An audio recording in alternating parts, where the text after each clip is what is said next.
let's start from the beginning. Up till now, there are still many people who ask themselves the question, what is a motif? Here is a quick and simple definition. A motif is an idea that recurs throughout a work of literature. Usually this idea is a collection of symbols, actions, or situations that repeats itself in order to convey a particular message, which would be the theme of a word.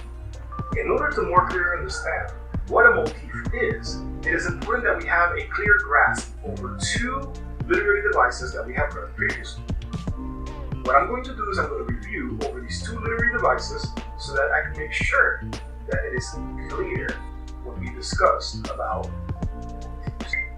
The first one of these literary devices is the theme. The theme is usually a universal idea, message, or lesson about life that the author is trying to convey.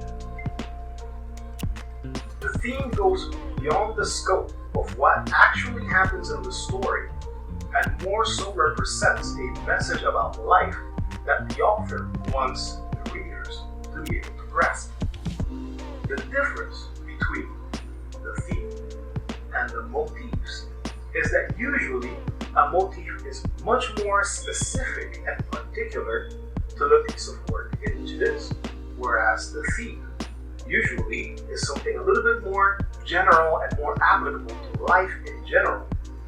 And you might see themes repeated over a series of different works, whereas a motif tends to be more particular to the work in which it appears. The second element of literature that is important to know to understand motifs is symbolism. A symbol is anything, any object, person, place, or action that represents something else. In our everyday lives, we often encounter symbols. For example, the shape of a heart might be able to represent a red light might be able to represent the idea of stop or danger. A dove might symbolize peace. So, symbols are things that we usually are able to tie in with ideas. Usually it's something concrete that represents a little bit more of an abstract idea. For instance, let's take an example like Elie Wiesel's novel, Motifs.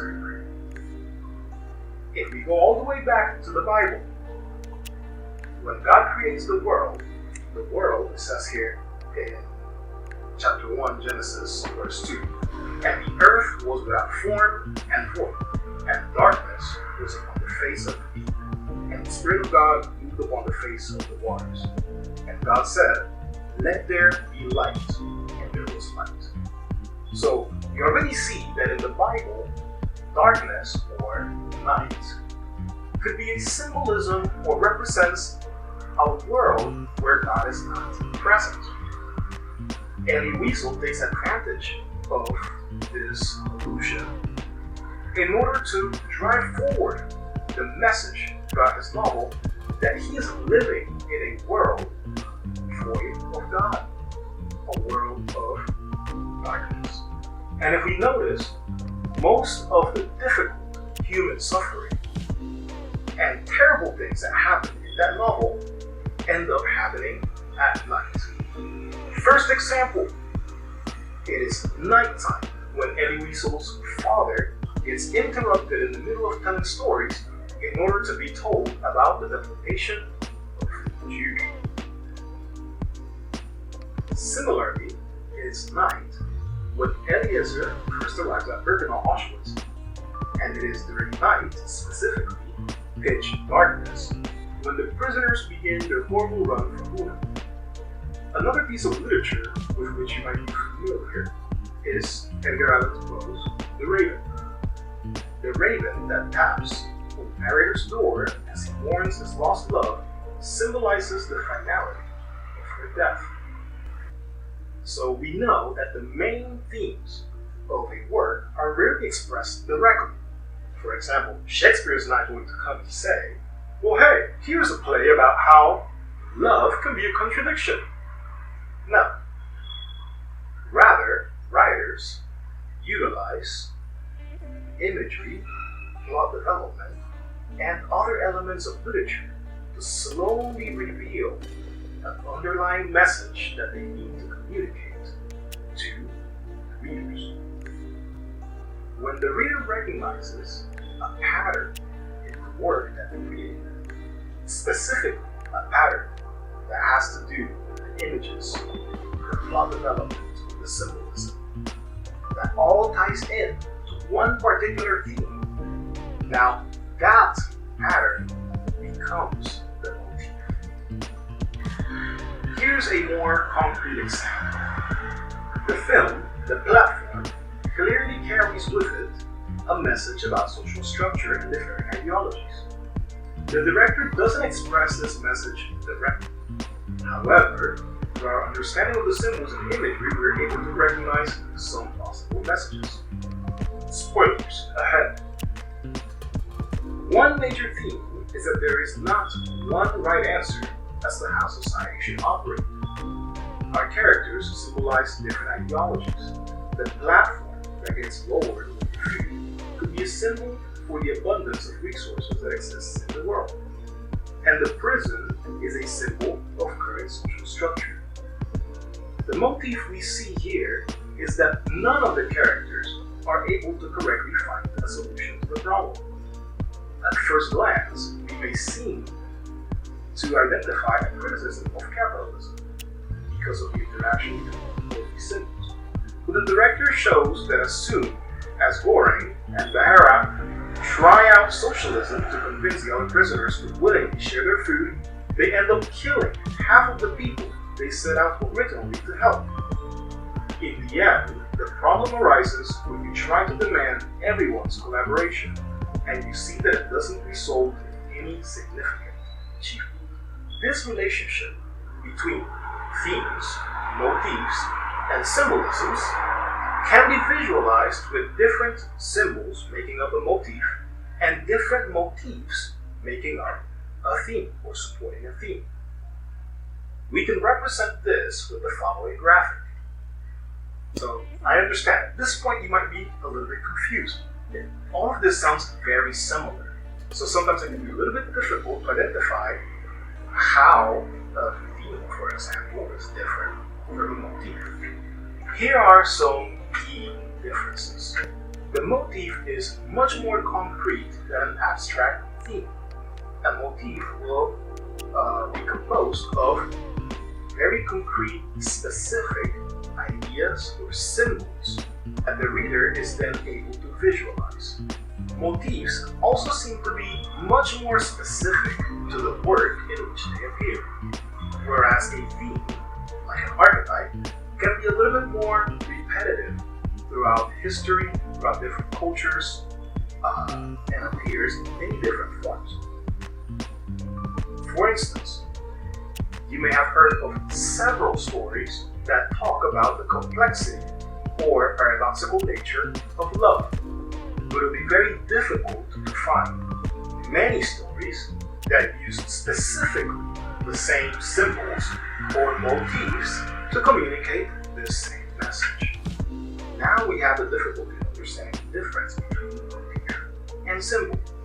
There are two competing viewpoints or way of thinking about the relationship between symbols and motifs. Some people think that the motif is just a symbol that repeats throughout the text. For instance, if Edgar Allan Poe's poem, The Raven, had a raven which disappeared and reappeared several times throughout a longer poem or story, then those people would say, okay, now this symbol that represents death is a motif. However, a second group of people believe that symbols are just the building blocks that form a motif, and that motifs are an